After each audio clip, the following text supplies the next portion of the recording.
नमस्कार, मैं अंजलि मिश्रा और स्वागत है आपका हमारे चैनल में। उत्तर प्रदेश समेत 5 राज्यों में इस वक्त विधानसभा चुनाव का माहौल है और ऐसे में कांग्रेस की तरफ से जो कार्यकर्ता है उनकी बयानबाजी कांग्रेस के लिए मुश्किलें खड़ा करता नजर आ रहा है। ऐसी बयानबाजी करने से कांग्रेस कार्यकर्ता के साथ कांग्रेस पार्टी पर भी अब सवाल खड़े किए जा रहे हैं। अब इसे लेकर कांग्रेस उम्मीदवार अजय राय की मुश्किलें बढ़ती नजर आ रही है, जिन्होंने हाल ही फिलहाल में देश के प्रधानमंत्री नरेंद्र मोदी और साथ ही साथ उत्तर प्रदेश के मुख्यमंत्री योगी आदित्यनाथ के खिलाफ भड़काऊ बयान दिया था। उन्होंने इन दोनों के खिलाफ आपत्तिजनक टिप्पणी की थी।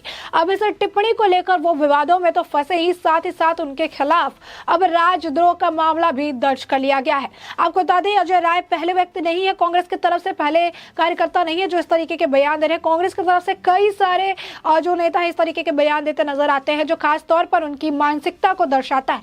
अब ऐसे में कांग्रेस उम्मीदवार अजय राय पर प्रदेश के प्रधानमंत्री नरेंद्र मोदी और उत्तर प्रदेश के मुख्यमंत्री योगी आदित्यनाथ के खिलाफ किए गए आपत्तिजनक टिप्पणी के आरोप में राजद्रोह का केस दर्ज कर दिया गया है। अजय राय पर वाराणसी के पिंडरा के गांव में बिना अनुमति के प्रचार को लेकर, लोगों के जुटाने को लेकर आचार संहिता का उल्लंघन और कोरोना प्रोटोकॉल, कोरोना नियमों की अनदेखी को देखते हुए भी मामला दर्ज किया गया है।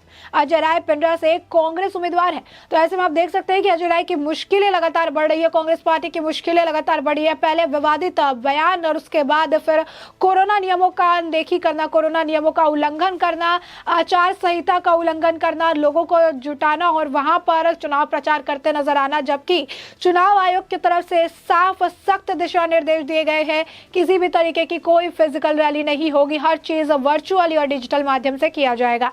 अब ऐसे में एक के बाद एक 2 मामले, इनके ऊपर 2 केस दर्ज हो चुके हैं। वहीं आपको बता दें कि पिंडरा विधानसभा के लोकल रिटर्निंग ऑफिसर की रिपोर्ट के आधार पर फूलपुर पुलिस स्टेशन में इनके खिलाफ मामला दर्ज किया गया है। राय के ऊपर 124A यानी राजद्रोह के अलावा सेक्शन 269 और 153 के तहत मामला दर्ज किया गया है। अब आपको बता दें कि जो धारा 269 होता है वो कब लगाया जाता है। धारा 269 किसी भी बीमारी या संक्रमण के लिए अवैध तरीके से या लापरवाही से फैलाकर जीवन को खतरे में डालने के लिए लगाई जाती है, जबकि सेक्शन 153 दंगा भड़काने के इरादे से जानबूझकर उकसाने के आरोप में लगाई जाती है। और इसके अलावा सेक्शन 153A और 188 धाराएं भी इन पर लगाई गई है। यानी एक के बाद एक कई सारी धाराएं उनके ऊपर लगाई गई है। उनके बिगड़े बोल के वजह से, जिस तरीके से देश के प्रधानमंत्री और योगी आदित्यनाथ के खिलाफ यानी उत्तर प्रदेश के मुख्यमंत्री के खिलाफ उनके बिगड़े बोल सुनने के लिए मिले, आपत्तिजनक उन्होंने टिप्पणी की, अब उसका खामियाजा उन्हें भुगतना पड़ रहा है। बता दें कि वाराणसी के डिप्टी कलेक्टर और पिंडरा के रिटर्निंग ऑफिसर राजीव राय ने बताया कि अजय राय के खिलाफ कई शिकायतें मिली थी और उन शिकायतों का संज्ञान उन्होंने लिया। अजय राय ने अपने बयान को फेसबुक पर भी शेयर किया था और इस मामले में संज्ञान लेते हुए 4 सदस्यीय कमेटी का गठन किया गया। कमेटी ने अजय राय को दोषी पाया क्योंकि कमेटी ने के जो अधिकारी थे उन्होंने अजय राय से पूछताछ की थी, अजय राय से इस पूरे मुद्दे पर प्रतिक्रिया मांगी थी, लेकिन अजय राय इस पूरे मुद्दे पर उनका जवाब असंतोषजनक था। इस पूरे मुद्दे पर वो ठीक तरीके से जवाब नहीं दे पा रहे थे। उनके जवाबों में जो है संतोष की भावना नहीं थी। असंतोषजनक जवाब लगने के बाद कमेटी ने इन्हें दोषी पाया, जिसके बाद इनके ऊपर ये कार्रवाई की गई है। वहीं दरअसल कांग्रेस उम्मीदवार अजय राय उनका एक वीडियो जो है सोशल मीडिया पर वायरल हुआ था, जिसमें उन्होंने कहा था कि पीएम मोदी और सीएम योगी को लेकर आपत्तिजनक शब्द का इस्तेमाल किया था।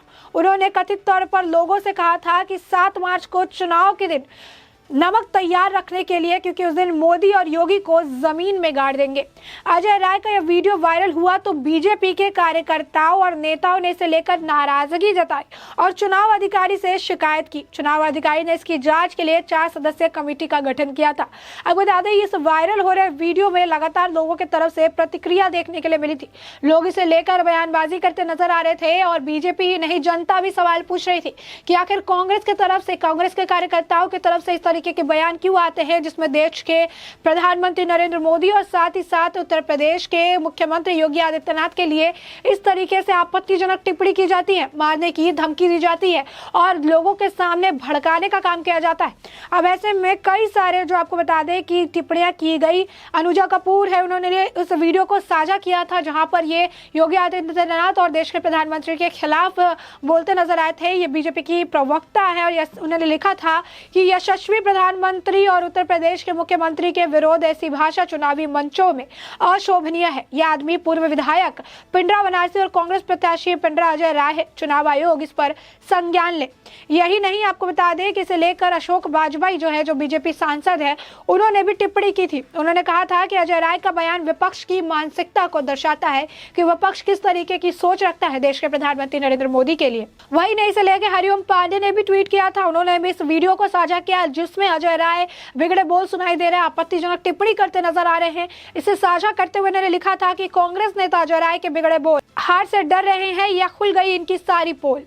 वहीं अमन चोपड़ा ने भी इसे लेकर इस वीडियो को साझा करते हुए लिखा कि अजय राय कांग्रेस का उन्होंने बयान लिखा, 7 मार्च को मोदी और योगी को जमीन के खोद के गाड़ देंगे।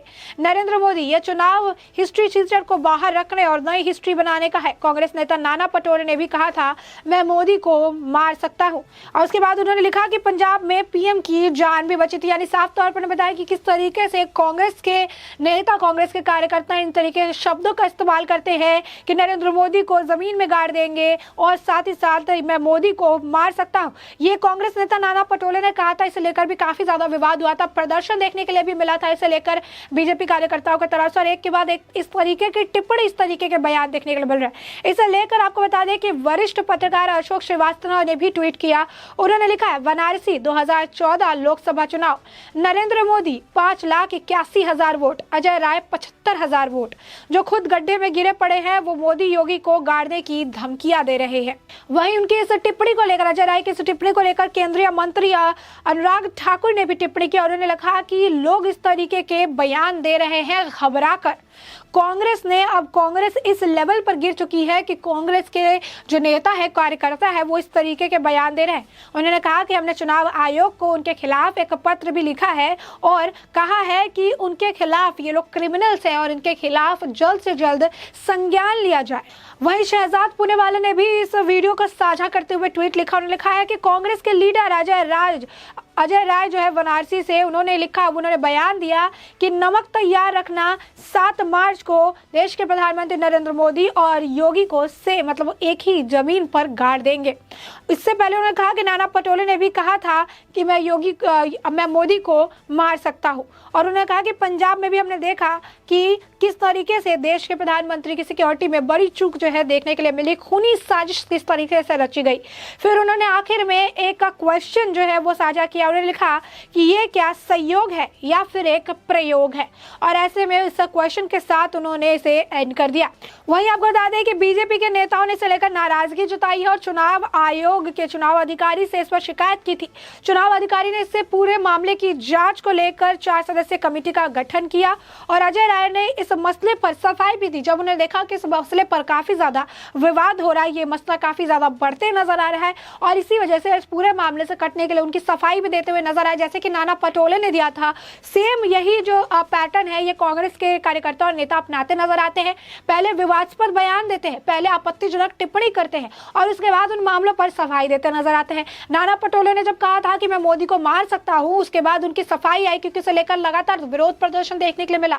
नाना पटोले के ऊपर काफी ज्यादा जो है आक्रामक नजर आई थी। बीजेपी महाराष्ट्र में लेकर प्रदर्शन नजर आ रहा था कि देश के प्रधानमंत्री के लिए इस तरीके के शब्दों का इस्तेमाल कैसे कर सकते हैं। इसके बाद उन्होंने सफाई दी थी कि मैं मोदी को मार सकता हूं वाला टिप्पणी उन्होंने इसीलिए की क्योंकि मोदी नाम का वहां पर एक लोकल गुंडा है और उसके बारे में ही कहते हुए उन्होंने टिप्पणी दी थी। तो उन्होंने सफाई दी थी, लेकिन इस सफाई से उन्हें कोई फायदा नहीं मिला था। लोग लगातार उन पर आक्रामक नजर आए थे और इस बार जब अजय राय ने भी देखा कि उनके इस बयान से काफी ज्यादा बवाल मच रहा है, इस बयान से काफी जो उन्होंने टिप्पणी की है इससे काफी ज्यादा परेशानी अब उन्हें झेलनी पड़ सकती है, तो इस मसले पर उन्होंने सफाई दिया था। सफाई देते हुए उन्होंने कहा कि उनका मतलब था कि वोटिंग के दिन जनता इस सरकार को हटाने का कार्य करेगी। चुनाव अधिकारी से शिकायत करने वाले अधिवक्ता शशांक शेखर त्रिपाठी के मुताबिक वायरल हो रहा वीडियो करीब 1 हफ्ते पुराना है। शशांक शेखर त्रिपाठी के मुताबिक अजय राय रजवा तारा गांव में गए थे और वहां का यह वीडियो है। उन्होंने कहा कि अजय राय ने कहा था कि जो नमक सरकार की तरफ से दिया जाता है जनता को, वो नमक जनता को नुकसान पहुंचाने के लिए दिया जाता है और उस नमक को जनता बोरे में भरकर इकट्ठा कर रखे ताकि 7 मार्च के दिन प्रधानमंत्री और उत्तर प्रदेश के मुख्यमंत्री योगी आदित्यनाथ को गड्ढा खोदकर उसमें गाड़ दे और इसके बाद ऊपर से नमक डाल दे। तो ऐसे में आप देख सकते हैं कि किस तरीके की मानसिकता देखने के लिए मिल रही है, किस तरीके के बयान सुनने के लिए मिल रहे हैं कि जमीन खोदकर गाड़ दो, फिर उसमें नमक डाल दो, नमक की बोरी बचा कर रखे और उसके बाद फिर इस पर सफाई भी देते हैं और कहते हैं कि उनका मतलब था कि वोटिंग के दिन जनता इस सरकार को हटाने का कार्य करेगी। इसमें भी ये मतलब बताते नजर आते हैं, इस तरीके के विवादास्पद बयान देते नजर आते हैं और उसके बाद फिर सफाई भी देते हैं। गलती रियलाइज हो चाहे ना हो, अगर विवाद होने लगा तो इस पर माफी मांगने के लिए तैयार होते हैं, सफाई देने लगते हैं। अब ऐसे में उनकी मुश्किलें तो बढ़ चुकी है क्योंकि उनके खिलाफ राजद्रोह का केस दर्ज किया गया है और साथ ही साथ कोरोना नियमों में अनदेखी करने का भी मामला उन पर दर्ज किया गया है। अब ऐसे में और क्या कुछ सफाई वो देते हैं या फिर कांग्रेस की तरफ से अब क्या कुछ टिप्पणी देखने के लिए मिलती है, ये तो भविष्य के घर में छुपा है। तब तक के लिए इस पूरे मामले पर आपकी जो भी राय हो हमें कमेंट सेक्शन में कमेंट करके जरूर बताएं।